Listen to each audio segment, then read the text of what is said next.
que possamos neste momento perceber a Tua presença ao nosso lado, perceber a Tua presença em nossas vidas e perceber o quanto é vívido em cada dia de nossa jornada os Teus ensinamentos. Quantas oportunidades temos de colocar cada um destes ensinamentos em prática. Sabemos que ainda temos muito a aprender.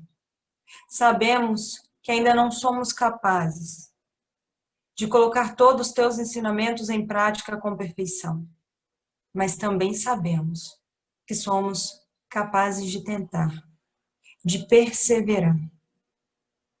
Porque temos a Ti, nosso irmão, como exemplo e como mestre. Obrigada, Mestre Jesus, por mais essa oportunidade maravilhosa. Que assim seja. Que assim seja. Louvado seja Deus. Que o perdão se estabeleça entre nós. Boa noite, gente. Tudo bem? Mais uma missão confiada a nós. Quero discutir com vocês justamente esse tema. E logo quem para discutir esse tema com vocês? Uma pessoa que precisa ou que está aprendendo a perdoar. Olha, e não é uma coisa tão simples. Demanda de trabalho. Mas o objetivo, num primeiro momento, prestem atenção, não é discutirmos a questão do perdão, porque foi dado um norte para nós. E esse norte é justamente o que nos é passado em termos de um direcionamento, para a gente começar a ter esse bate-papo.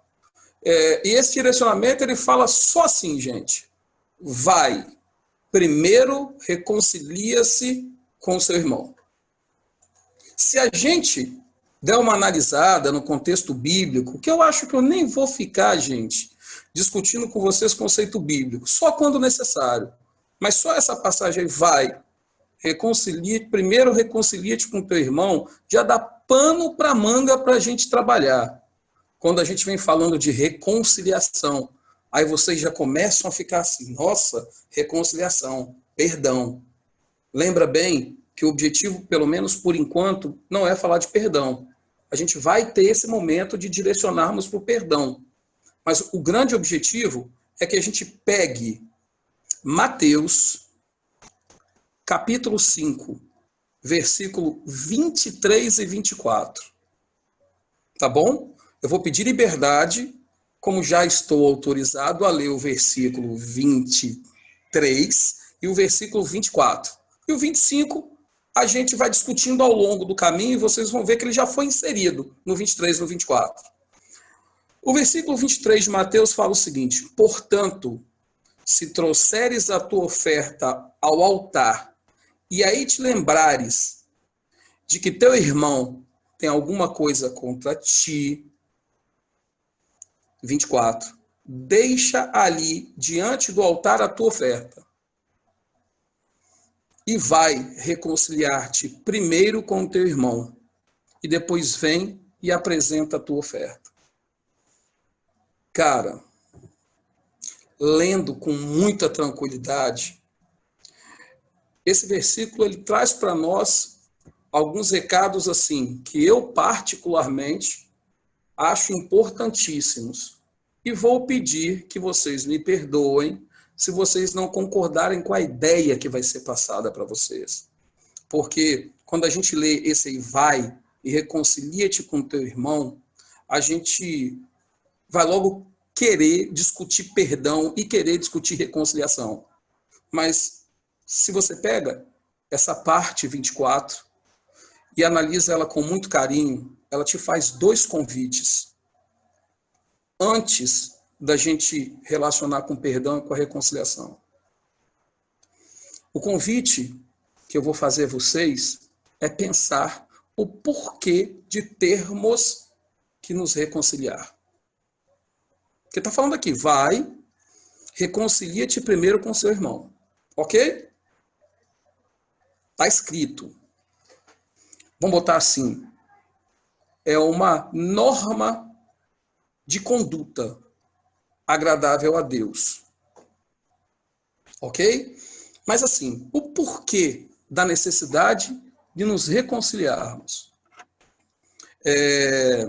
Eu poderia falar para vocês que a necessidade dessa reconciliação, ela é muito fundamentada em cima das nossas escolhas. E quando eu digo nossas escolhas, essa necessidade de reconciliação, ela surge a partir do momento que, utilizando-nos do nosso livre-arbítrio, fazemos escolhas. E é lógico que o Pai permite isso, pela lei de ação e reação. Agora, olha que interessante. Eu acho que nenhum dos senhores que está aqui nessa sala já não tem um certo conhecimento do que é escolher. Eu acho que nenhum de vocês pode falar assim, gente, eu não sei o que é escolher. Naturalmente, todos nós sabemos o que é escolher.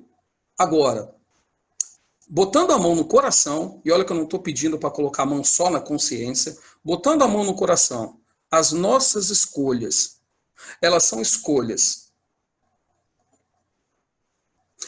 mais adequadas para que não provoquemos no outro uma reação adversa? A pergunta que fica é o seguinte, o porquê da reconciliação, e eu mesmo vou responder, ninguém precisa responder. E aí eu fundamentei que são em cima, essa reconciliação ela é necessária em cima daquilo que escolhemos em relação ao outro. Primeiro vamos em relação ao outro. E aí a gente pergunta o seguinte, né? E eu mesmo vou responder, para depois vocês colocarem as perguntinhas no chat. Será que as escolhas que estamos fazendo são escolhas onde priorizamos um bem-estar, não só do outro, como também o nosso? Será que estamos utilizando o nosso livre-arbítrio para escolher as melhores escolhas possíveis dentro daquilo que conhecemos, para não provocarmos um trauma no outro, um ressentimento no outro, uma angústia no outro, um rebaixamento do outro? Porque percebam bem, as escolhas que esses tipos de sentimentos não são aguçados, as escolhas que não despertam no outro esses sentimentos, são escolhas boas.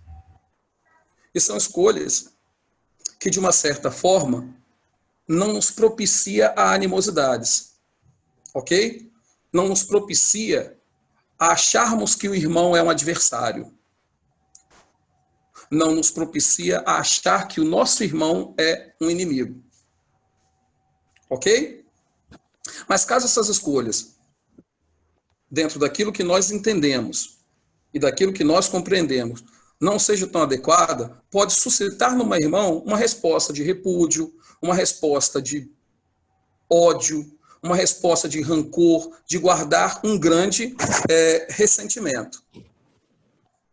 Ok? E aí a gente fica preocupado porque são essas escolhas em detrimento ao próximo, são nessas relações que temos com os próximos, escolhas assim não tão adequadas, que podem até mesmo levar o nosso próximo a achar que nós estamos fazendo o mal para ele. Ok? Então, a razão profunda da reconciliação, ela sempre vai ser fundamentado em ações, em relações que temos com o nosso irmão. Relações essas que provocam desconforto no nosso irmão. Ao ponto de sermos considerados agressores e o outro se considerar oprimido ou agredido, vamos botar assim. Essa reconciliação é necessária devido a essas relações, que caso não sejam bem pensadas ou bem trabalhadas, devido a essas escolhas, né? Que caso não sejam bem pensadas e bem trabalhadas, ou dentro daquilo que conhecemos como melhor, não sejam pensadas, podemos provocar esse sentimento no irmão. E assim, o que mais nos deixa preocupado é que na nossa vida agimos constantemente. Nunca vamos deixar de agir e sempre vamos obter as reações. E se agirmos de maneira indiscriminada, sem pensar nas nossas ações, podemos achar que está tudo normal, que está tudo bem, mesmo sabendo que eu vejo que o meu irmão foi oprimido, foi agredido por uma escolha minha, por uma ação que eu tive para com ele. Olha só que interessante. E aí, pensando nessa relação, em algumas situações, procuramos sim a nossa redenção, procuramos sim a resolução desses problemas, acreditando a Deus que Ele resolva esses problemas. Pode falar, Jane. Na verdade, são duas coisas. A primeira que você colocou do fato das nossas escolhas. Isso. Das escolhas que nós fazemos, muitas vezes, trazer o desconforto do outro. Uhum. Né? Mas tem a questão que nem sempre a escolha que eu faço é uma escolha ruim porque traz o desconforto do outro. Porque muitas vezes a escolha que eu fiz foi baseada no bom senso, foi baseada no que eu acredito que seja verdade, mas o outro reage de uma forma, porque ele talvez não tenha ficado feliz com a minha escolha, mas não quer dizer necessariamente que a minha escolha foi ruim ou foi impensada. Não tem esses Tem momentos. essa história, tem esse momento. A gente vai comentar isso lá na frente. Primeiro vamos falar das escolhas que as pessoas sentem que foram agredidas. Até porque, é o que você falou, dentro daquilo que eu concebo como sendo uma coisa normal para mim e boa, talvez agrida a pessoa que eu cometi a ação de ter feito aquela condição. Pode falar. E uma outra coisa que você fez uma pergunta logo no início, né, de por que a gente faz isso, né? Porque, né, se nós estamos fazendo essas escolhas, por que nós fazemos escolhas? E eu nem falo tanto pelo outro, né? Que às vezes traz um prejuízo para nós mesmos, né? E aí, assim, essa é a minha opinião, né? Minha resposta, eu acho que nós somos imediatistas. Eu acho que a gente faz essas escolhas, não que a gente não pense no bem-estar, a gente pensa, mas no bem-estar de agora, nesse exato momento, com a ideia do que eu acho que é bem-estar. A gente não calcula que isso amanhã pode ser um problema. Pode ser um problema. A gente vai comentar isso um pouquinho mais lá para o final. Mas, assim, nesse ritmo do que a gente vai indo, né, a gente, como diz, terceiriza a resolução desses problemas para com o outro, porque o nosso objetivo, num primeiro momento, é sempre com o outro. A gente ainda não vai falar de como a gente reage a essas escolhas que nós fazemos, legal? Então a gente terceiriza esse problema. Como se Deus fosse aquela pessoa que ele realmente fosse resolver os nossos problemas. Na verdade, sabemos que o que Deus quer de nós é que nós vivamos e resolvemos essas situações. Situações essas que nós mesmos criamos. E aí, gente, o interessante é a gente lembrar o seguinte, como a vida ela tem uma troca, se hoje eu tenho uma ação como opressor e eu crio a condição de uma pessoa oprimida ou de uma pessoa desconfortada com a ação que eu fiz, possivelmente em algum momento da vida ou em vários momentos das nossas vidas, nós também fomos o quê? Opressores e oprimimos as pessoas, ok?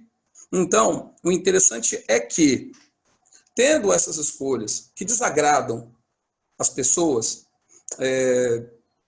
como muitas pessoas não querem se preocupar ou se pôr a trabalhar para tentar minimizar, ou para tentar dessa reconciliação, que depois a gente vai discutir um pouquinho sobre ela, essas pessoas elas terceirizam a resolução dos problemas a Jesus, como se ele fosse realmente vir, resolver os nossos problemas e, bom, está resolvido, está tudo tranquilo, eu não preciso mais me preocupar. Eu acho que isso, às vezes, tira até uma relação de, um pouco de, desculpe o que eu vou falar, infantilidade numa relação com Deus. no sentido de achar que ele realmente vai chegar e vai resolver os nossos problemas, sem que nós tenhamos trabalho para a resolução dessas situações. Eu não vou nem dizer que são necessariamente problemas, resolução dessas situações.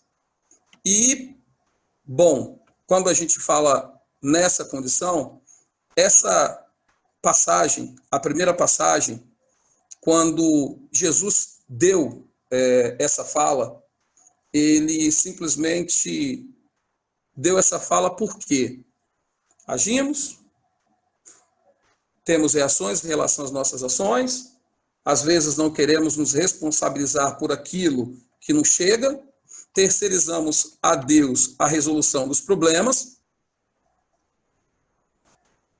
e achamos que todos os problemas foram resolvidos. Pensem um pouquinho nessa passagem.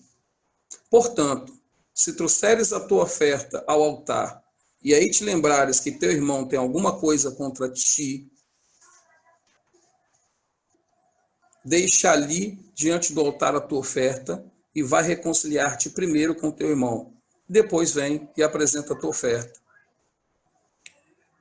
Quando eu li isso várias vezes, a ideia trazida por essas duas leituras são ideias de que a reconciliação ela é necessária e que devemos ter cuidado com uma coisa chamada de ritualização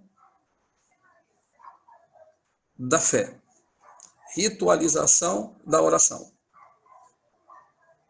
Às vezes, imbuído nesse mundo de ações e reações, não querendo ter um certo trabalho para resolver as nossas situações desconfortáveis e que nós mesmos criamos, desenvolvemos mecanismos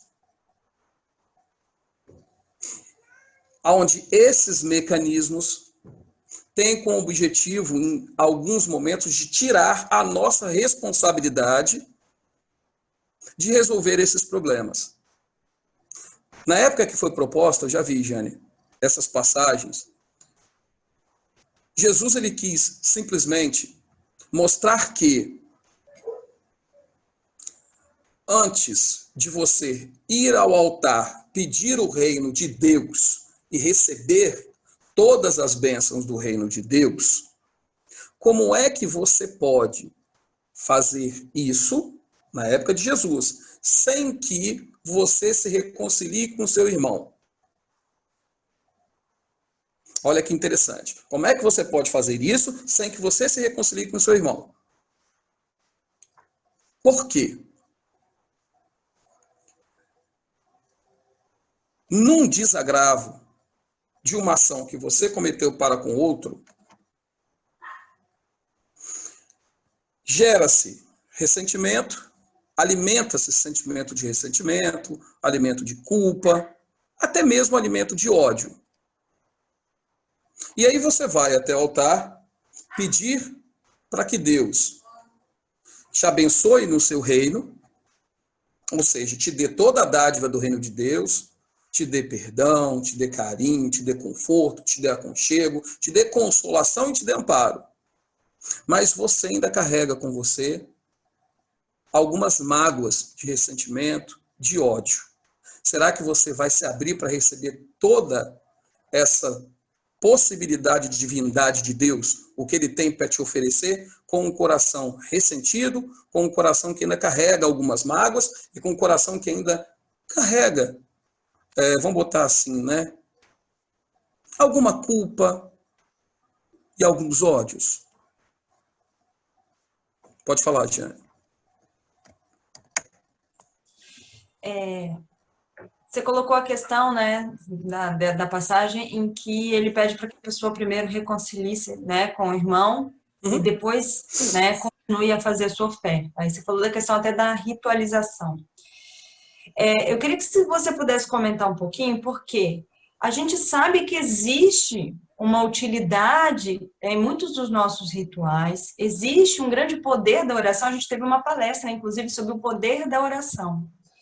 Então, Se puder comentar um pouquinho, que a gente tem a responsabilidade de agir, mas que existe o valor nessa oração, que esses rituais ainda são necessários para muitos de nós, se puder, né, falar dessa.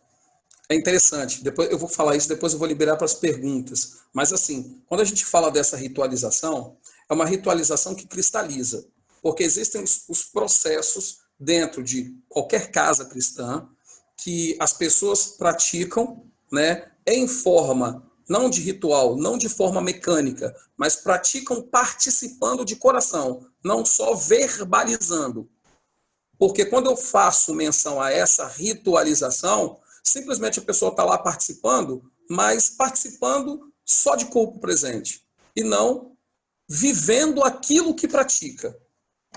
Legal? Então, quando eu digo essa ritualização, em momento algum eu quis ofender e magoar a ritualização de todas as casas que conhecemos, para que um trabalho se processe.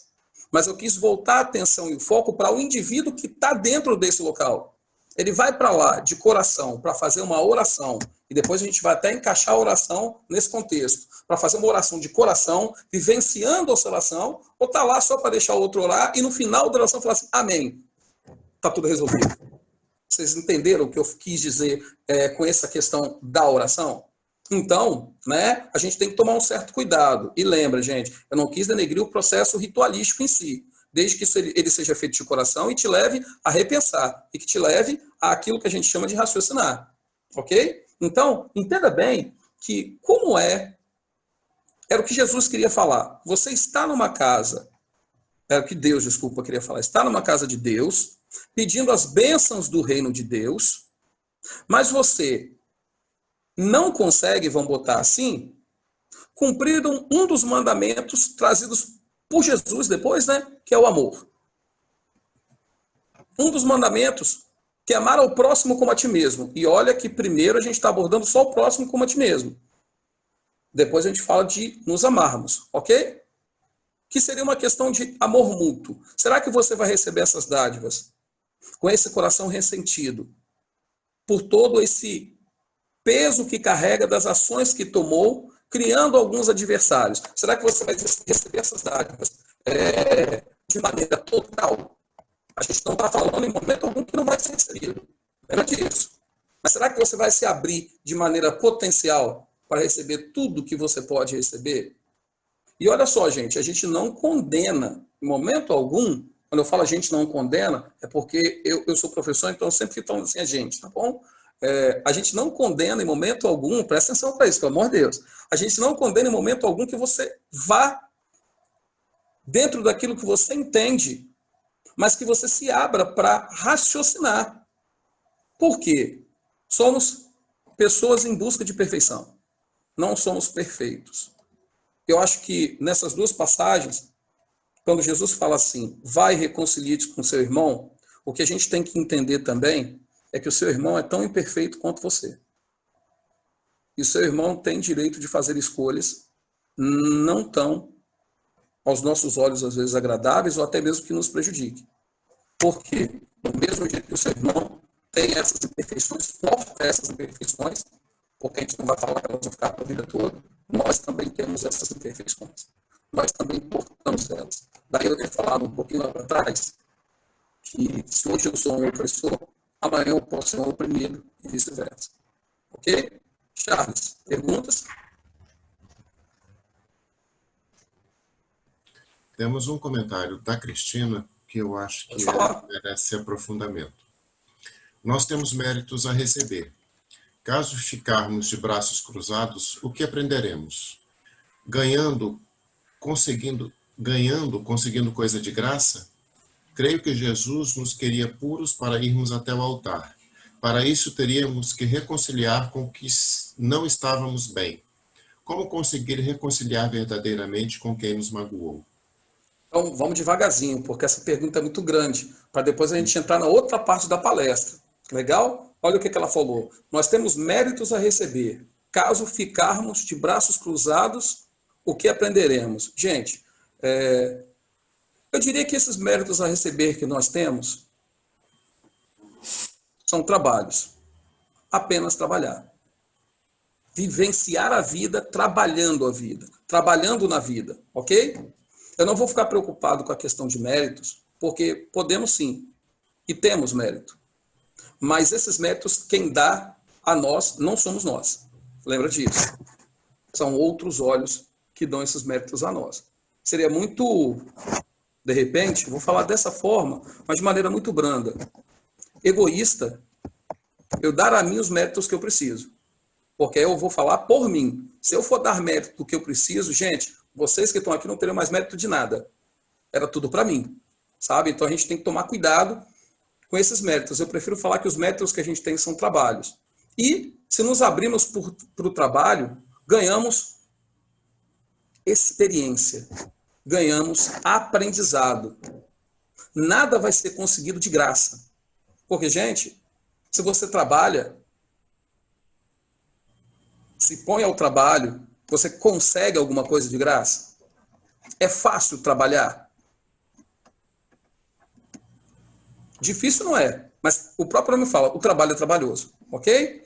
E depois assim, creio que Jesus nos queria puros para irmos até o altar. Lembra que quando falou assim, creio que Jesus nos queria puro para irmos até o altar? Na época que ele falou, foi uma alegoria para chamar a atenção em relação a essa ritualização, em relação à pessoa ir até o altar, tendo essa contenta com seu irmão. Mas assim, tirando o foco do que foi falado, sabemos hoje que temos escalas gradativas em relação aos nossos sentimentos. Não precisamos ser totalmente puros para irmos até o altar. Se nos dispusermos a ir até o altar e aprendermos com aquilo que chega, e orando e vigiando cada vez mais, porque o orar potencializa aquilo que nós temos de melhor. E se o orar potencializa aquilo que nós temos de melhor, nos eleva. E automaticamente aquilo que não é tão bom também tende a se melhorar.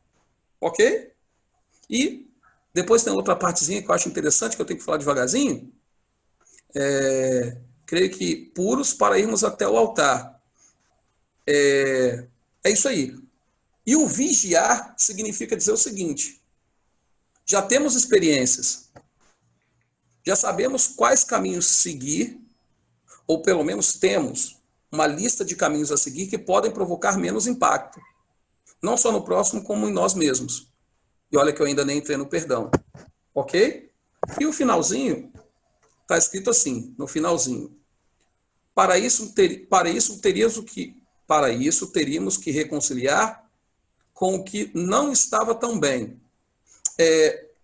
Eu vou fazer uma fala muito legal em relação a esse reconciliar aqui, porque agora eu acho que já dá para a gente passar para a segunda etapa e liberar para a Jane falar, que eu sei que ela está querendo falar, né? Esse reconciliar me chamou muito a atenção com quem nos magoou, porque a gente às vezes confunde reconciliação com perdão, sabe?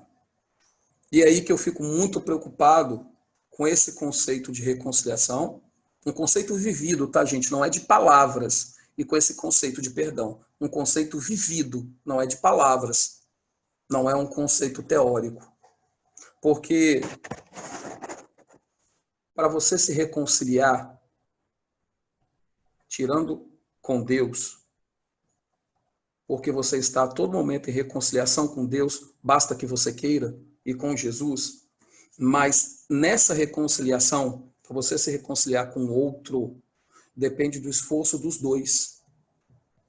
A reconciliação, ela prima por dois esforços. Um esforço meu, para me entender como uma pessoa falível e em processo de aprendizado, mas também depende do esforço do outro, de reconhecer também que ele pode falhar e que ele está em processo de caminhada. Quando ambos estão dispostos a se reconciliar, ou melhor, quando ambos estão dispostos a se perdoar, existe a reconciliação. Nem sempre essa reconciliação com o próximo, ela vai acontecer. Porque olha só, eu posso ser uma pessoa que causei, que tive uma ação que, como o meu apoio falou às vezes, a ação que eu tive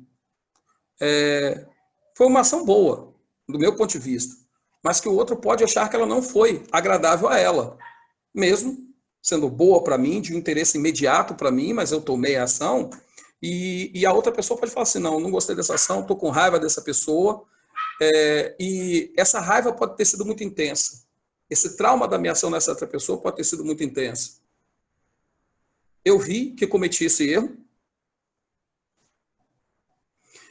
e resolvi analisar o erro que eu cometi e chegar para essa pessoa e pedir perdão. Ok? Só que essa pessoa que sofreu o ato da minha ação pode não estar preparada para aceitar o meu perdão. Se ela não está preparada para aceitar o meu perdão, significa dizer que não é o tempo dela, mas foi o meu tempo. E quando eu peço perdão, Kardec ele já fala isso, né? Foi muito engraçado quando Kardec fala que o perdão, ele atua em duas vertentes. Kardec ele fala que o perdão atua na vertente sentimental, ok? E Kardec fala que o perdão atua na vertente material. Na verdade, o perdão ele atua na vertente sentimental porque ele faz com que você ressignifique os sentimentos que você porta. Aquele sentimento de ser uma pessoa orgulhosa, de ter oprimido a pessoa por sua opinião, de maneira pesada, de maneira vil.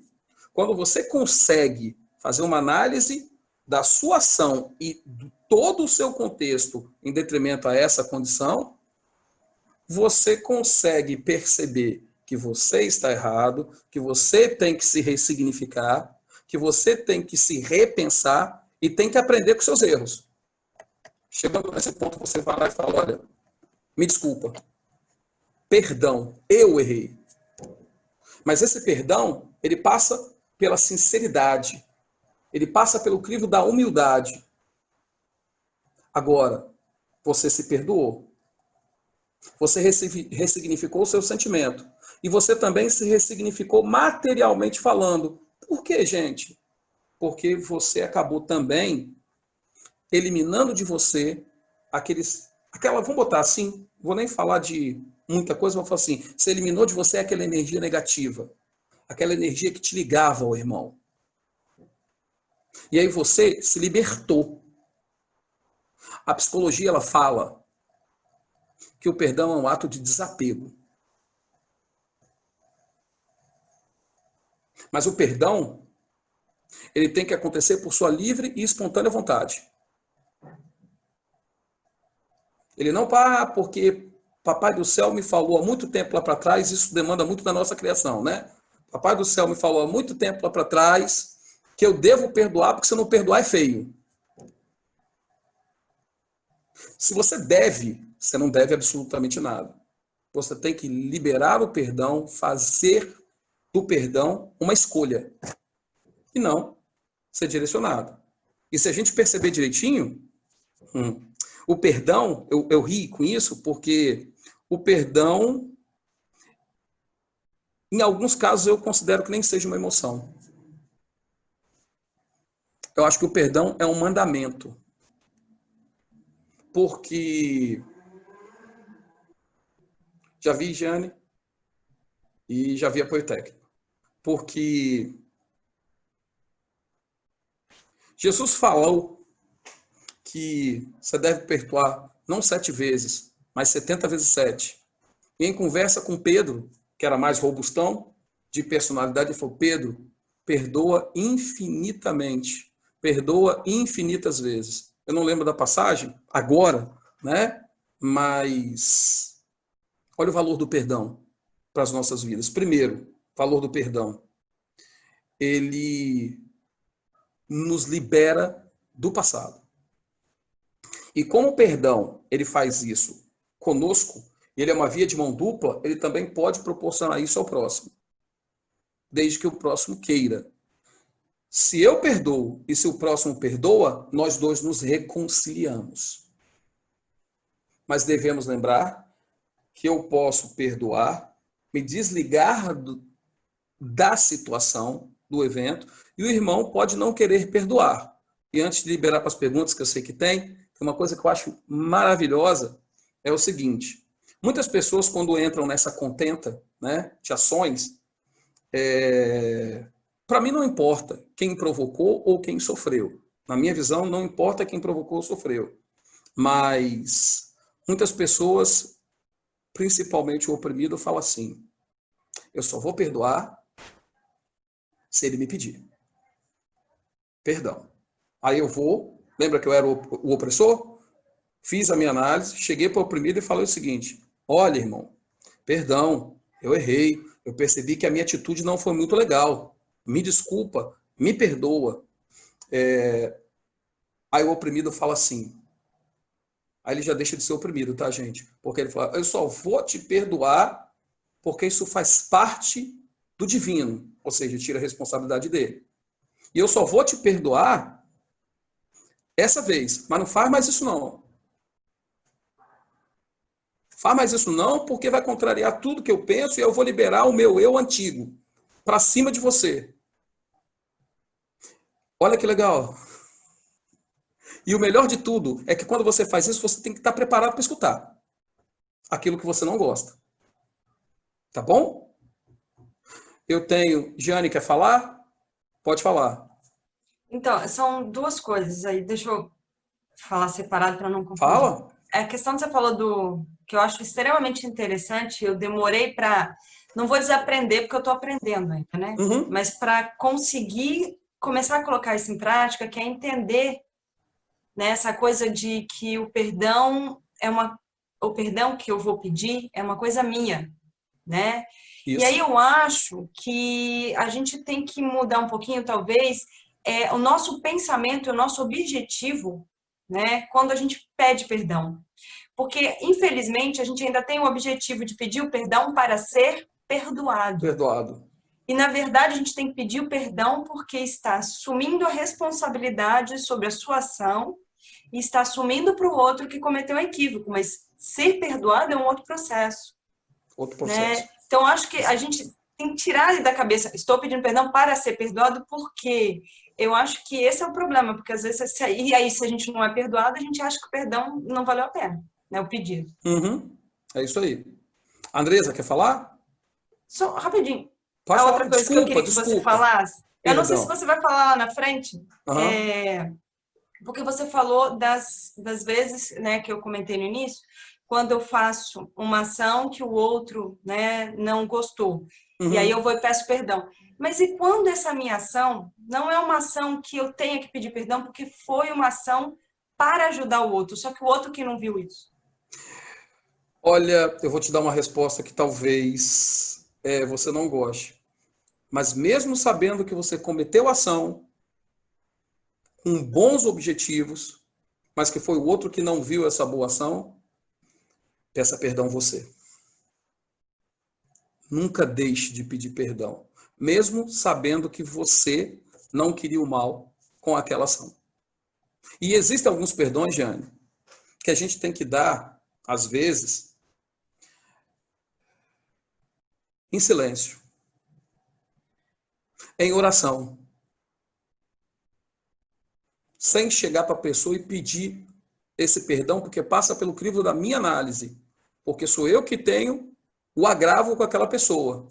E se eu conheço a pessoa e sei que ela pode ter uma ação muito robusta, isso pode me ferir na minha caminhada de aprender o que é perdão, é bom a gente pedir esse perdão até em silêncio, sem que a pessoa saiba, pedir em oração, para que te oriente, para cada vez mais você melhorar e que para oriente a pessoa para aquilo que ela precisa de perceber, não direciona o que ela precisa de perceber na ação errada ou na ação equivocada, e para que ela também prossiga. E quem sabe, num futuro não tão distante, ela possa te perdoar. Pede perdão você, por incrível que pareça. Tá bom? Andresa, quer perguntar, amiga? Vamos? Fred, Fala. para você, algumas coisas é que ficou ou eu entendi errado, ou eu parei naquele momento e não consegui raciocinar mais. Vamos lá. Teve uma hora que você falou sobre a pureza do espírito, né? Eu acho que, assim, eu não sei se eu entendi errado, mas todos nós estamos em crescimento. Sim. Eu tenho a pureza do espírito por ser filho do Pai, mas Isso. eu ainda não tenho a pureza do espírito dentro das minhas ideias relacionadas com tudo que eu vivo, Isso. pela falta do meu conhecimento do todo. Isso. Tudo bem? É isso aí, tudo bem. Eu tenho conhecimento de uma parte. Que eu vou vivenciando e vou tirando as minhas conclusões, não é? E você vai tendo as suas experiências, não é isso? E vai tirando as suas conclusões que te levam a repensar o que você pode fazer na próxima oportunidade. E aí, só te complementando, que eu vou deixar você continuar falando, repensar no sentido de aproveitar nesse momento que você está, vamos botar assim, no mundo material, e ao invés de arrumar mais desagravos, fazer daquele inimigo, quem sabe, um amigo. Sim. Entendeu? Aí continua, desculpa. Eu compreendo quando você fala do perdão. Eu não tenho que necessariamente, como disse a Jeane anteriormente, eu não tenho que pedir perdão esperando o perdão. Não. Eu tenho que pedir o perdão entendendo a atitude que eu tomei para poder abrir as portas e permitir que o outro, no momento dele, chegue a mim. Perfeito. Não é isso? Perfeito, é isso aí. Você direcionou de maneira muito clara o que eu queria falar. Mas é isso, justamente isso daí. Ou seja, com as experiências que você teve, que talvez não tenham sido tão agradáveis, né? Você repensa, como a gente está falando, além de repensar em cima da pedagogia de vida de Jesus, que é uma pedagogia de experiência, né? Você assimila essa experiência e muda da próxima vez a postura. Ok? Isso não quer dizer que eu, na próxima vez, também vai agir da maneira mais acertada. Não, em momento algum. Eu só vou agir de maneira diferente do que eu agi anteriormente. Anteriormente, em momento algum. E aí vem aquela fala, né, de que quanto mais é dado, maior a cobrança, porque você já sabe que aquilo ali não foi tão legal. Que tal ir por um outro caminho um pouquinho diferente? Porque nós somos a somatória dessas experiências. E são essas escolhas que vão nos possibilitando cada vez mais escolher melhor. É isso? Resolvido? Adriana? Fred, tem umas perguntas no privado. Posso tem pergunta no fazer privado? Antes? Tem. Ou você vai dar a voz, Adriana? Deixa eu pensar. Vamos no privado. Ok. Pergunta que não se identificou. Quando me vingo, nesse caso, tenho que me perdoar mesmo antes de pedir o perdão, ou meu irmão a quem me dirigiu o ato de vingança? Repetindo. Quando me vingo, nesse caso, tenho que me perdoar antes de pedir o perdão ao meu irmão a quem dirigiu o ato de vingança? Olha só. Significa dizer que quando você ainda está pensando em vingança, quando eu me vingo, eu penso sempre desse jeito, tá? Se não for respondido, depois manda a pergunta de novo. Se você pensa em ato de vingança, no meu ponto de vista, você ainda não perdoou. Porque, olha só, se eu pudesse falar uma coisa que é extremamente interessante, é que a gente às vezes confunde um pouco o perdão. Primeiro, porque essa pergunta me deu liberdade para entrar o seguinte: o que é perdão? Particularmente, o perdão, ele significa pedir desculpa ou aceitar essa desculpa. E, além disso, se redimir em relação a algo de errado, algo que incomoda. Ok? Esses são os conceitos que eu acredito para perdão, porque eles vão muito de encontro com o que a gente está discutindo hoje. Mas, assim, muita gente acha... eu poderia falar assim, eu vou discutir até o que o perdão não é, né? Porque o perdão, ele não prima pelo ato de vingança. Qual é uma das formas, amigos, de você perceber que você perdoou a pessoa com qual você teve o agravo? Primeiro vamos para a pessoa, não estou nem falando da gente mesmo, tá?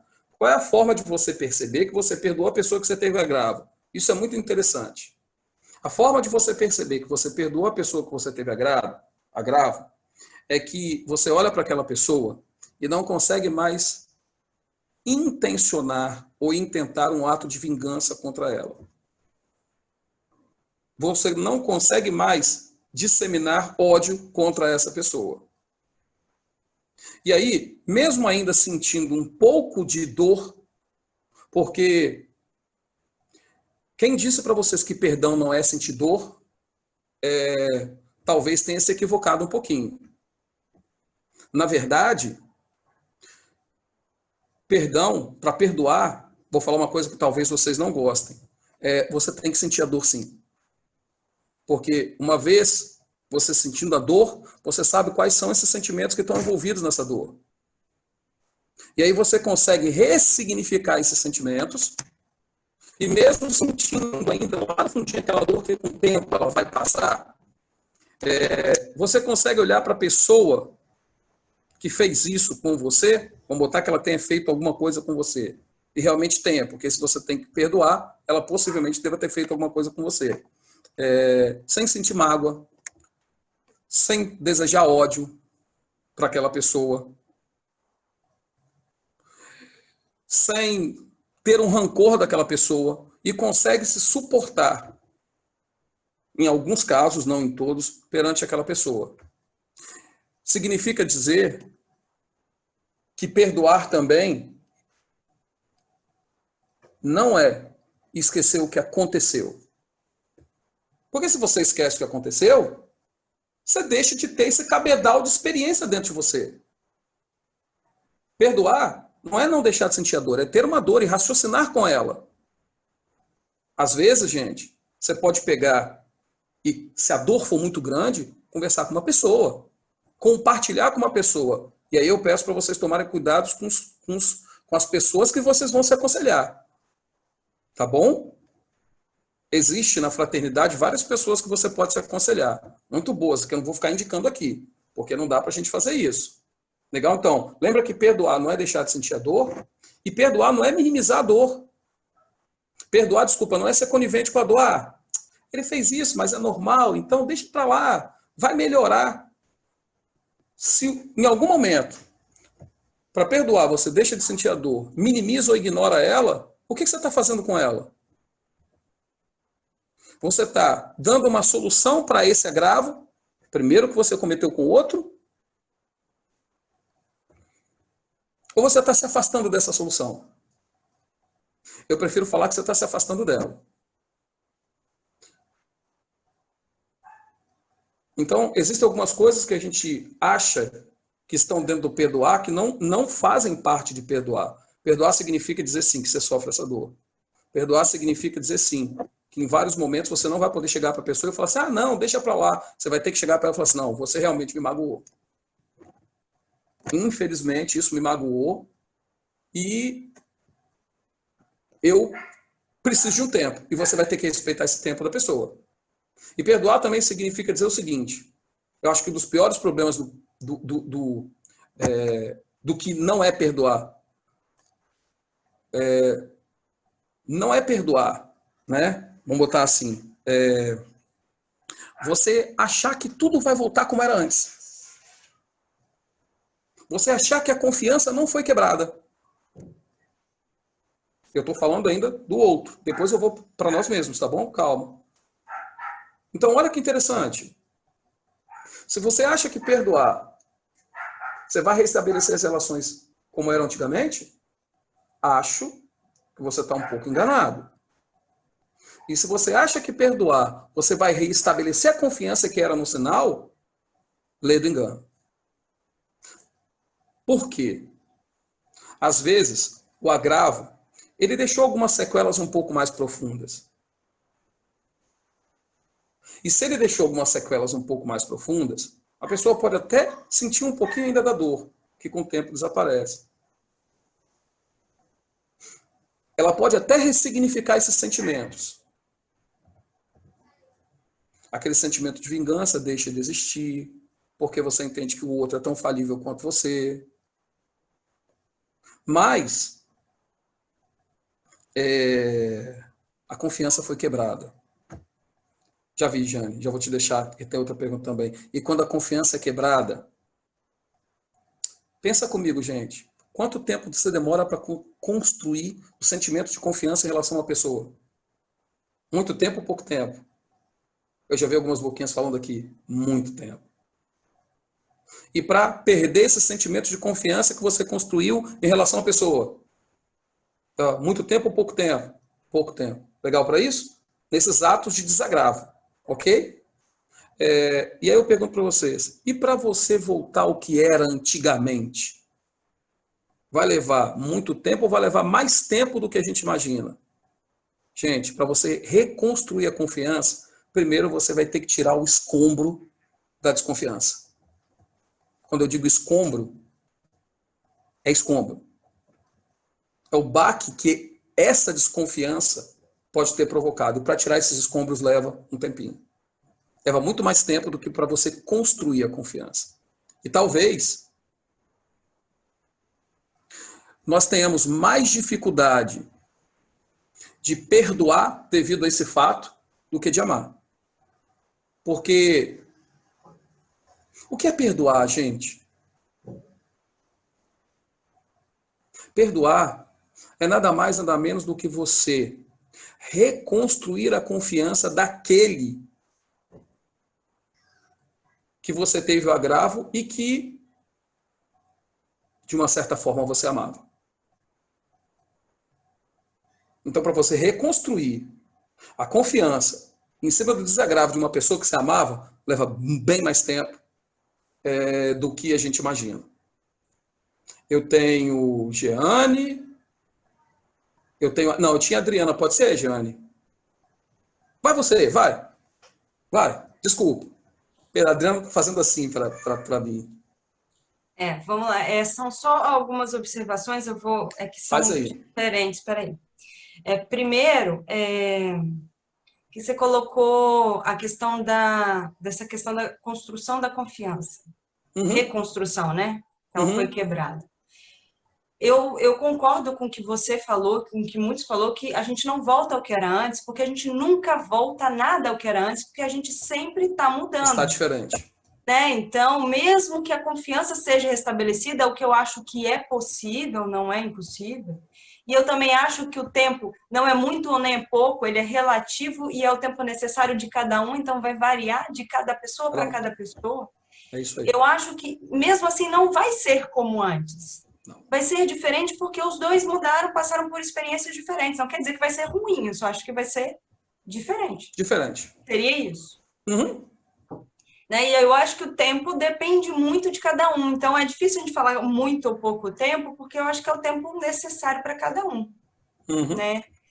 E uma outra coisa que isso você falou, né? Não é nada que você... Mas assim, eu só queria reenfatizar, se você pudesse até comentar sobre isso, porque mesmo que você tenha falado, só para que a gente, né, fique bem marcado na nossa cabeça, né, que quando muitas vezes a gente fala de, né, que nós fomos alvo da ação do outro, nem sempre o outro nos magoa, foi com a intenção de nos magoar e nem porque fez algo errado. Às vezes ele fez seguindo o mandamento de Cristo, com todas as boas intenções, querendo o nosso bem, e a gente não consegue entender. É só a gente parar para pensar que a gente crucificou Cristo, né?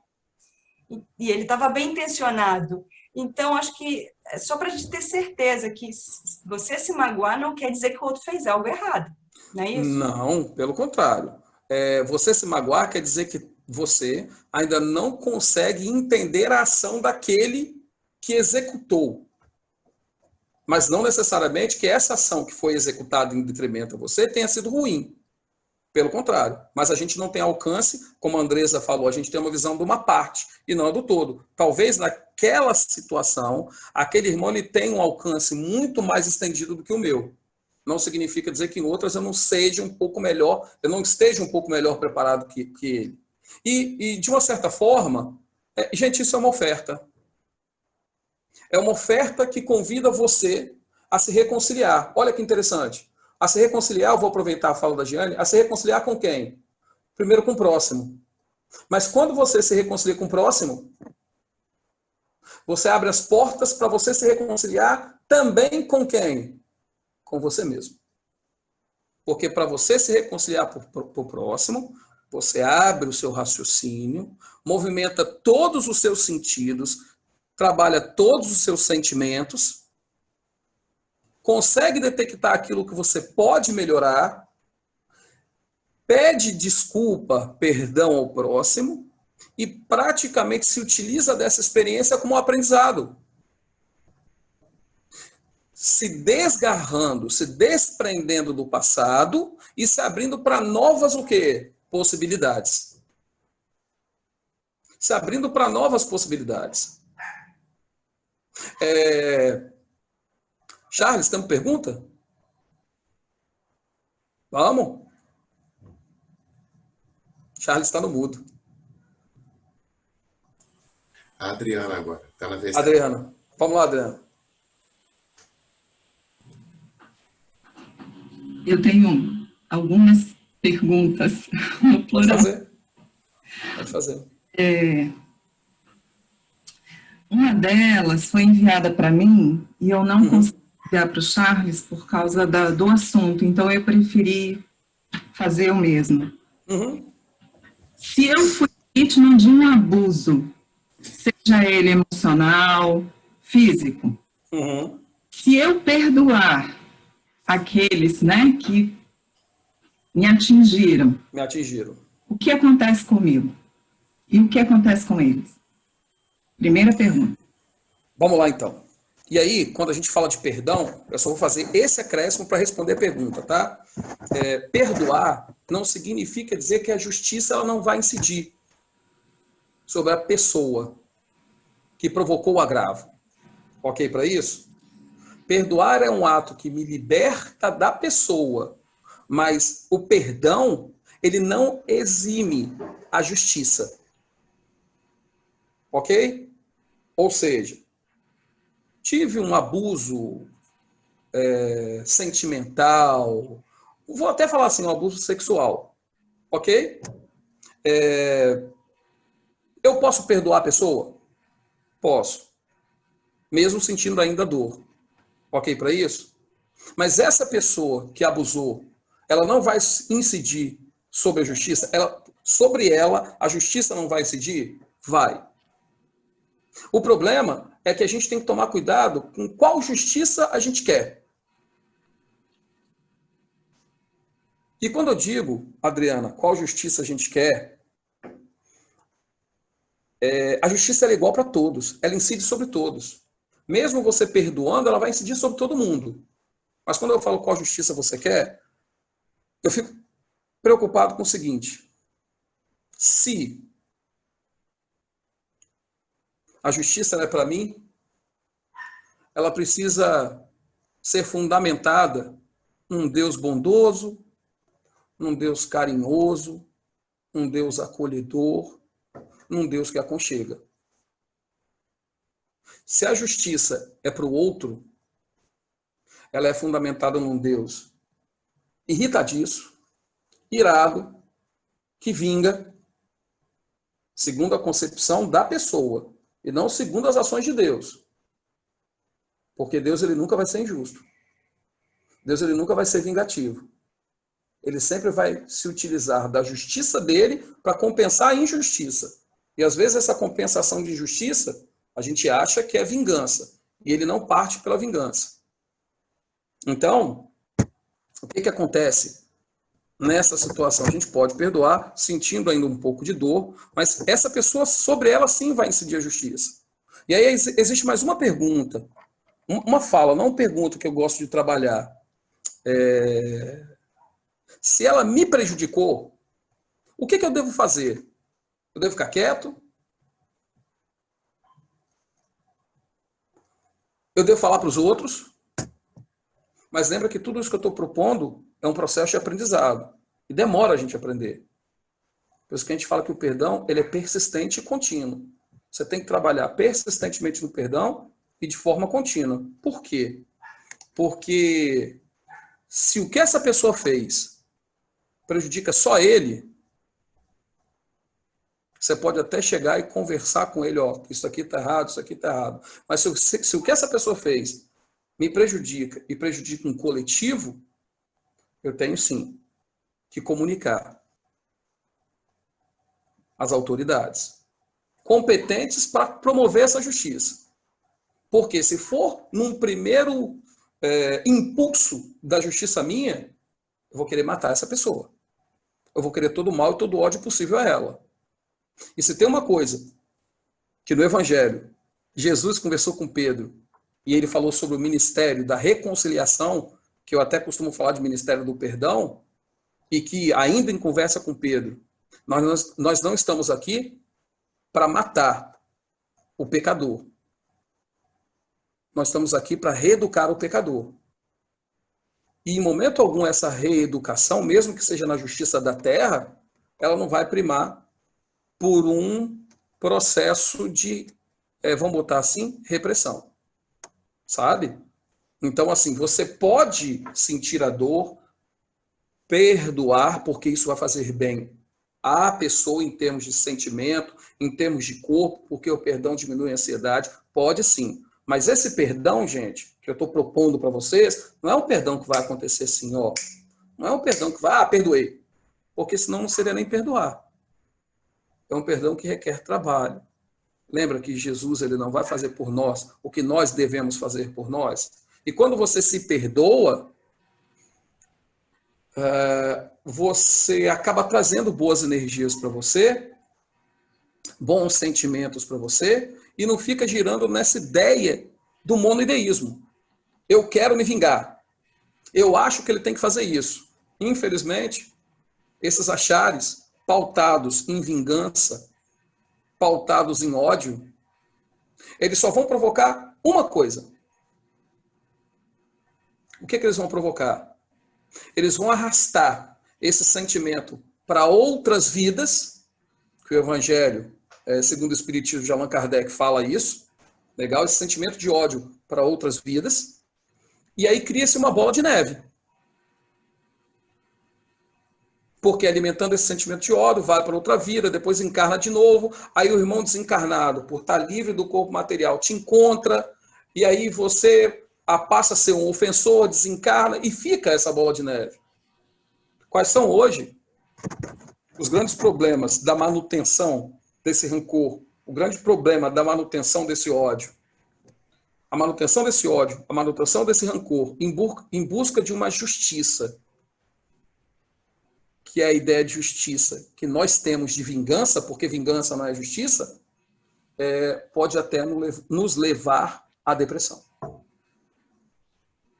E quiçá algumas outras coisas, que eu não vou ficar comentando aqui para não aguçar a ideia das pessoas.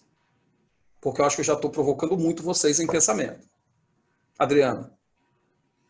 Eu vou fazer as perguntas, porque aí você pode responder tudo de uma vez só. Pode fazer. Quando haverá o perdão mútuo? E se um deles estiver desencarnado, por que eu tenho que perdoar se não fiz nada? E aí depois minha pergunta. Eu vou de baixo para cima. Se você acha que não fez nada, você não precisa de perdoar. Mas aí, se não fez nada, você tem que tomar cuidado. Se você acha que não fez nada, eu vou falar desse jeito, você não precisa de perdoar. Mas a gente tem que lembrar o seguinte, às vezes você não pode ser um objeto de ação. Você pode não ser pedir perdão? Calma. Você não pode ser objeto de ação. Você pode não ser aquele cara que provocou. Mas a própria falta de caridade e indulgência em aceitar o perdão te coloca numa situação de ter feito algo. Fala, Giane. Fala, Adriana.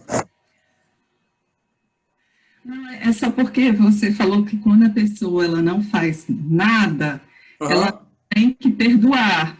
Mas quando a pessoa não faz nada, ela não tem que pedir perdão. Em relação de perdoar, eu fiquei confusa.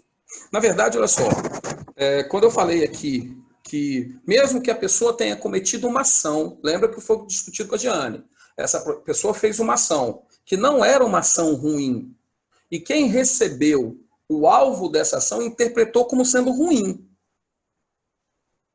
Então eu falei, Jeane, então pede perdão. Legal? Olha como é que essa pergunta foi feita. E para quem não faz nada? Significa dizer, na minha interpretação, que quem não faz nada é que realmente não tem ações ou até se priva de vivenciar relação com as pessoas. Foi por esse campo que eu falei. Então, praticamente, na minha visão de resposta, ela é uma pessoa mais introspectiva, tem até um certo medo de se relacionar. Em alguns momentos, de repente, pode ser até omissa, em termos de não fazer nada. Mas olha só, quando você, em algumas situações, eu não estou falando que é a pessoa que perguntou, mas é omissa, o que você faz? No fundo, o que você faz? Às vezes, você pode passar ou pode deixar de ter sido uma pessoa indulgente de olhar para a pessoa e perceber que ela é falível, e ter tido também a falta de caridade de perdoar essa pessoa. No sentido de não ter feito nada, se ela optou por ter essa postura, ela acabou tendo uma ação parada, mas em pensamento. Você entendeu a relação? Fala comigo. Eu não posso sair ficando vago. É porque o que acontece? Como esse é um pouquinho determinado, ele é muito restrito, que a pergunta está toda ainda baseada na ideia do abuso emocional, né? E tal. Quando a pessoa ela fala assim, por que eu tenho que perdoar se eu não fiz nada? É muito a história de ter sido alvo dessa ação que chegou ao ponto de trazer esta agressão, este trauma psicológico, físico para a pessoa. Então, como você deu uma resposta muito ampla, meio que se perdeu um pouco nessa... Entendi. Agora eu entendi. Na verdade, o porquê que talvez tenha que ser feito essa pessoa pedir o perdão, né? Mas não necessariamente ir em direção ao objeto de ação e pedir perdão. Pedir perdão, lembra que a gente fala que às vezes é bom pedir perdão em silêncio? Pedir perdão, por quê? Porque ela se libera daquele fato passado. Você veja bem quanto tempo deve ter acontecido isso, não vou avaliar tempo. Aconteceu. E até hoje a gente remove esses sentimentos. Quando você pede esse perdão, significa dizer que você não está pedindo um perdão assim, ao léu. Você raciocinou todos os sentimentos envolvidos.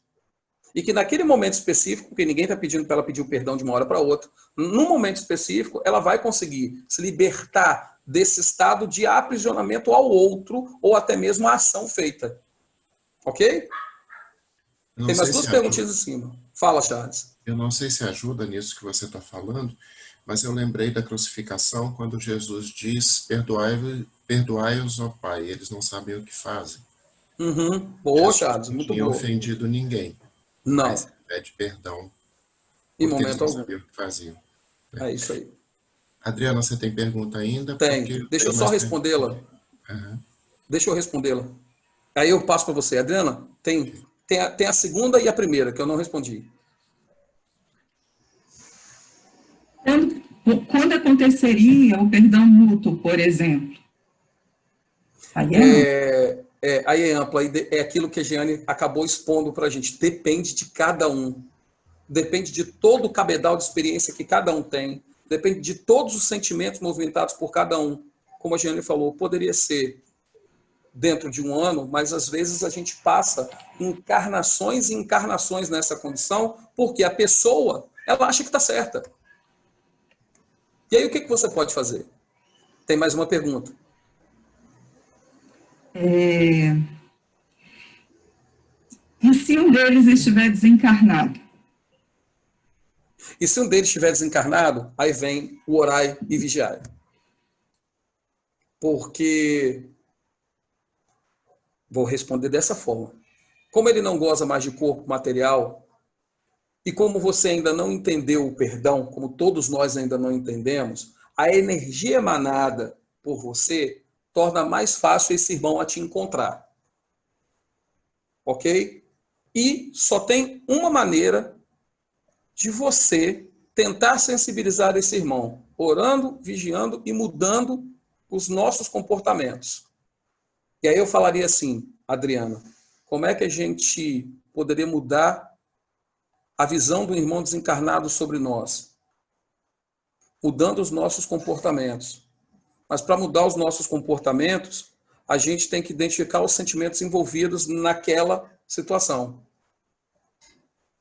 A gente tem que parar de evitar procurar culpados, porque se é uma situação entre um e outro, não existe culpado.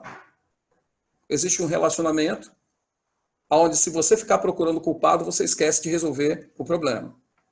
Ok? Depois que a gente para de resolver culpados, o que a gente faz? Faz oração. Porque não necessariamente depois que você vai de encontro a todos esses sentimentos, você vai conseguir lidar bem com todos eles. Porque você vai fazer várias descobertas, não do outro, mas de você. Legal? E aí, essa oração, ela reforça todo esse cabedal de movimento que nós temos que fazer, nos dá a força de irmos para uma instituição de luz e recebermos as dádivas de Jesus, porque nós estamos nos disponibilizando a. E aí, quem sabe, utilizar de tudo isso que aconteceu como aprendizado. E aí sim, a gente começa a entender melhor o que vem a ser o perdão. Pode perguntar de novo, mas eu tenho Charles depois. A minha pergunta... Pode fazer. A reconciliação, ela pode acontecer unilateralmente? Olha, vamos lá. É interessante essa pergunta, porque uma reconciliação unilateral, no meu ponto de vista, não é reconciliação, é perdão. Porque para reconciliar, o que significa desreconciliar? Reestabelecer relações com o indivíduo. Não necessariamente o que era antigamente, mas conseguir reestabelecer essas relações. E esse estabelecimento de relações vai depender de mim e da pessoa. Se eu consigo reestabelecer, se eu consigo me perdoar, quer dizer, se eu consigo perdoar a pessoa, perdão, gente, eu consigo me perdoar. Lembra do tal do auto-perdão? Eu consigo me avaliar e consigo me perdoar, mas não significa dizer que a pessoa vai conseguir fazer isso. E assim, rapidinho, Jane, já vi, uma das coisas que mais dificulta esse perdão de nós para conosco mesmos é essa dificuldade de entendermos que o próximo é tão falível quanto nós. Ok? E de também, por uma crença nossa, eu lembro muito que a Adriana fala de crença limitante, acharmos que não merecemos o perdão. Não merecemos tudo aquilo que é oferecido de graça para nós. Pode falar, Adriana. Se não respondeu, depois você faz de novo. Charles, desculpa, vamos lá. Jane, você quer falar? Fala, só uma coisinha que quando você falou isso, me veio uma lembrança de algo que aconteceu comigo, que eu acho que a gente tem que lembrar que, como você disse, a reconciliação ela não é unilateral porque, né, reatar os laços. Mas ela pode começar a ser construída unilateralmente, com perdão. Sim. Né? Porque, às vezes, a pessoa não vai te perdoar naquele momento. Às vezes, ela nunca vai assumir que te perdoou. Mas só o fato de você ter se aberto a pedir o perdão, isso vai reconstruindo algo que vai construir essa reconciliação futura. Você prepara o caminho para que a reconciliação no futuro aconteça. Mas não significa dizer que ela ainda se concretizou, porque as sementes estão sendo lançadas. E aí, para que isso se concretize, você vai ter que dar o seu exemplo de humildade e de sinceridade em todo esse processo, para que essa confiança venha se reestabelecendo. Charles, desculpa. O comentário da Lu Costa. Vamos lá. Não tem como voltar o que era, é a minha opinião. Você quer comentar? É aquilo que a gente fala, né? Não tem que voltar ao que era porque os traumas são tão intensos que realmente fica difícil de voltar ao que era. E somos pessoas diferentes depois de vivenciarmos outras experiências. Então realmente fica difícil para ser igualzinho ao que era antigamente. Ok. Pergunta da Claudine. Vamos. E quando a gente perdoa e corrige e a pessoa repete, de novo perdoa e corrige e a pessoa repete? Essa condição é muito engraçada. Você perdoa, corrige, a pessoa repete. Você perdoa, corrige, a pessoa repete. Você perdoa, corrige, a pessoa repete. Você perdoa, corrige, a pessoa repete. Então a gente tem que fazer uma reflexão. Será que a nossa correção ela está sendo entendida e compreendida pelo receptor? Será que esse receptor tem base de compreender essa correção? Mas, seguindo o velho ditado, perdoar não significa se deixar levar pela emoção. Chega-se um momento, Charles, que esse perdão não é que ele deixa de ser generoso, porque perdão sempre vai ser generoso, mas chega um momento que esse perdão ele vai ser ressignificado pela própria pessoa, se utilizando de outras maneiras para tentar sensibilizar esse indivíduo que sempre erra. Mas, digo, desde que esse erro, isso é legal que aconteça. Legal sim, isso é interessante que aconteça, porque é uma grande fonte de aprendizado. Mas desde que esse erro prejudique só a pessoa. Porque quando começar a prejudicar a pessoa que está tentando perdoar e corrigir, essa pessoa, às vezes, ela prefere deixar as coisas acontecerem. Eu ousaria dizer que a gente tem sempre uma visão unilateral, a nossa. Uhum. Né? Muitas vezes é de se perguntar também quem erra. O legal é que, assim, a visão do perdão que eu estou tentando passar, eu estou tentando tirar da unilateralidade. É aquele perdão regenerativo, entendeu? Que mexe com todos os sentimentos e que te deixa bem dentro de tudo aquilo que você tem já aportado. Mais perguntas, Charles? Tem. A Marcela quer fazer uma pergunta. Fala, Marcela. Fala, Jeane, então. Marcela pediu para passar para você. Desculpa, gente. Não, e dentro da pergunta da Claudine, do que você respondeu, a gente tem que também compreender o que é perdoar.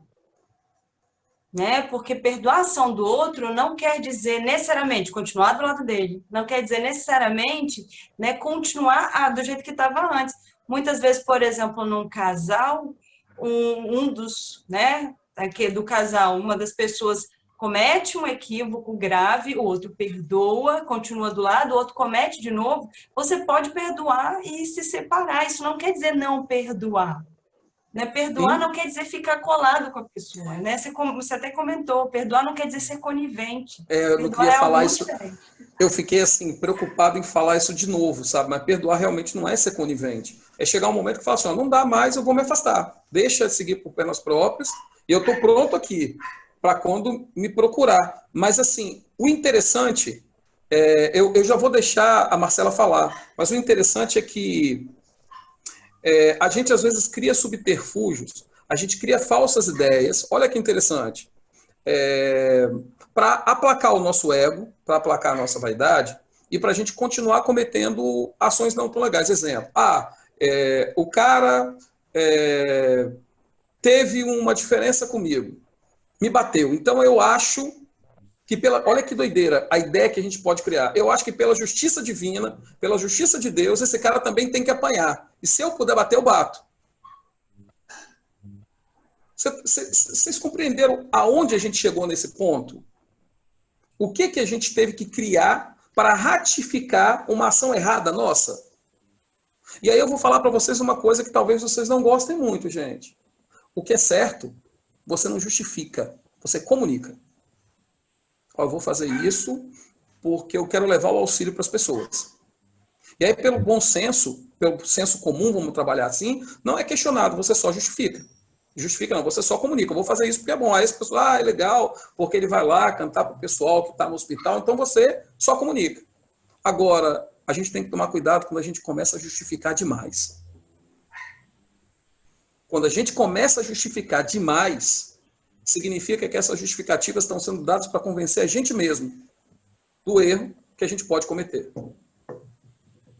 Mas eu justifico. Eu estou criando um artifício para aplacar o meu ego e a minha vaidade e para permitir que eu haja dentro de uma condição correta, mas que eu criei e que eu inventei. Então você pode ter certeza que em várias situações, quando você começa a falar assim, não em todas, tá, gente? Mas em algumas situações, quando você fala, mas eu fiz isso por causa disso, mas eu fiz isso por causa disso, porque ele merece. Desculpa. Na palestra de perdão, quem somos nós para achar o que ele merece? Não parte de você isso. Porque toda história tem 3 verdades. A que eu conto, a que ele conta e a que Jesus conhece. Essa é a verdade absoluta. E ninguém foge dessa justiça. Da justiça divina. Cercada por misericórdia. Marcela, desculpa. Perdão.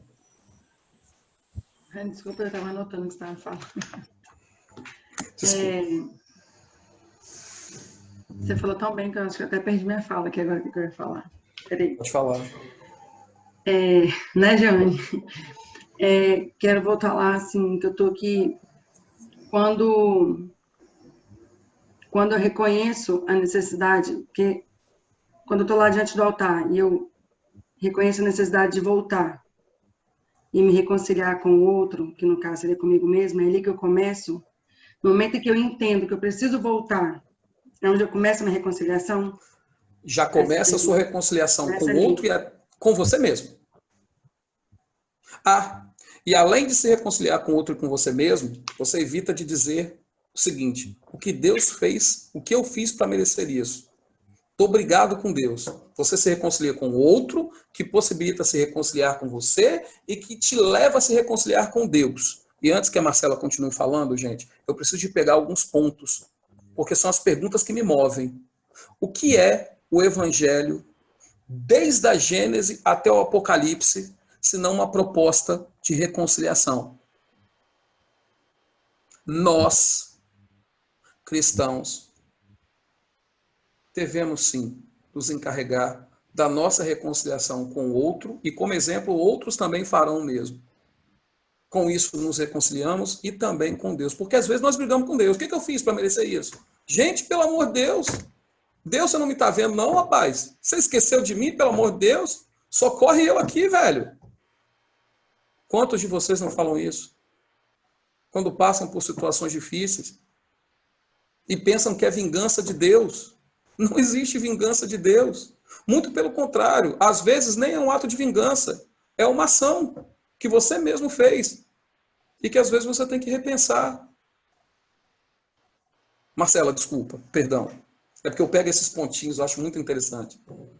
Obrigada, você acabou completando a minha pergunta, porque eu ia perguntar se reconciliar-se com outro é reconciliar-se diretamente com Deus, porque às vezes a gente vê Deus, como você disse, muitas pessoas o vê como amável, mas para mim como amável, para o outro como um Deus punitivo. Uhum. Então, eu evito, às vezes, olhar para ele com vergonha dos meus próprios pensamentos.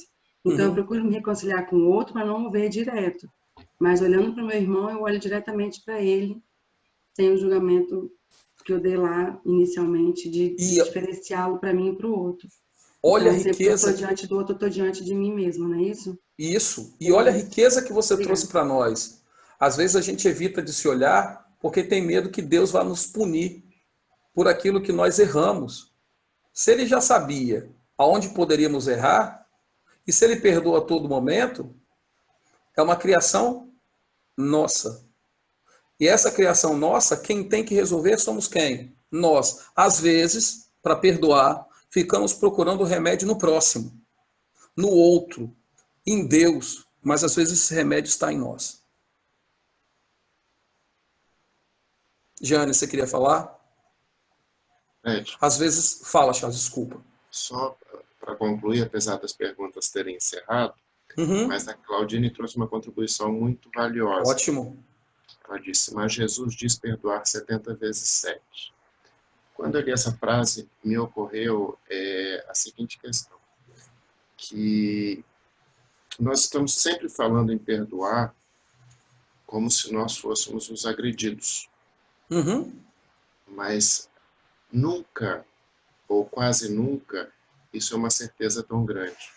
E eu me lembrei do caso de um senhor que sempre castigava a esposa porque ela saía no domingo e ela ia à missa. Só que ela não podia falar para ele que ia à missa porque ela não podia sair de casa. E sempre que ela chegava em casa, ela tinha que pedir perdão a ele porque ela tinha saído. Quem é o agressor e quem é o agredido? Complicado você falar isso, porque é aquilo que a gente comentou lá atrás. Se hoje eu agrido, amanhã eu sou também agredido. Então, é uma moeda que está constantemente girando, né? E assim, uma das coisas que eu gosto muito de falar para vocês é o seguinte: se temos todo esse conhecimento das regras que nos fazem viver de maneira harmoniosa, o porquê não tentarmos vivenciar a experiência do perdão de nós mesmos, utilizando todos os nossos sentimentos e sentidos no sentido de entendermos que isso é uma experiência e que nos faz repensar, nos melhorando e nos libertando então daquele trauma, possibilitando-nos nos abrir para novas experiências. Porque se tem uma coisa que dificulta você ir para experiências seguintes, é ficar preso, atrelado, ancorado a experiências pretéritas. Quando eu digo pretéritas, experiências passadas. Porque pediram para não falar a palavra difícil. Então, vamos para experiências passadas. Legal? Essas experiências passadas... Eu já estou terminando. Essas experiências passadas nos limitam demasiadamente. Porque impedem até certo ponto que sejamos felizes. Impedem até certo ponto que sejamos felizes. Ok? Gente, Charles, temos perguntas? Não, perguntas terminadas. Giane, meu apoio. Bom, agora é minha hora de pedir perdão a vocês. Peço perdão a vocês por, às vezes, ter trazido informações que vocês discordam. Mas, dentro do conceito de perdão, essas informações que vocês discordam devem ser pensadas também. Peço perdão, pois em momento algum quis ferir os sentimentos de vocês, mas quis esclarecer alguns sentimentos que portam. Peço perdão por ter sido em alguns momentos tão incisivos em algumas falas, mas para alertá-los. Como o próprio Mestre Jesus disse no Evangelho de Mateus, reconcilie-se enquanto ainda está nessa caminhada, enquanto ainda goza de um corpo material com um certo esquecimento do passado, aproveitando o tempo para que velhos inimigos tendam a se tornar amigos e evitando criar mais dissabores. Daí a necessidade da reconciliação o mais rápido que possível, ou o perdão dado ao outro a você mesmo o mais rápido que possível. Pois, como não foi Kardec que falou, mas ele falou também muito bem, cessado o animal, cessa o veneno, morto o cão, morre o ódio. Isso é um dos enganos mais notórios que pode existir. Porque você vai para o outro plano, para o plano imaterial, carregando todos os sentimentos que você tem aqui. E essa busca pode ser incessante por uma vingança, caso tenhamos dificuldade de entender um perdão. E a reencarnação é uma das maiores dádivas que Jesus e que Deus nos possibilitou nessa reconciliação com o outro, conosco mesmos e com o Criador. Termino a palestra aqui. Obrigado pela participação de vocês. Não sei o que seria de mim sem a participação de vocês. Eu vou pedir o meu apoio, Andressa. Andressa, fazer a oração para mim, meu apoio técnico.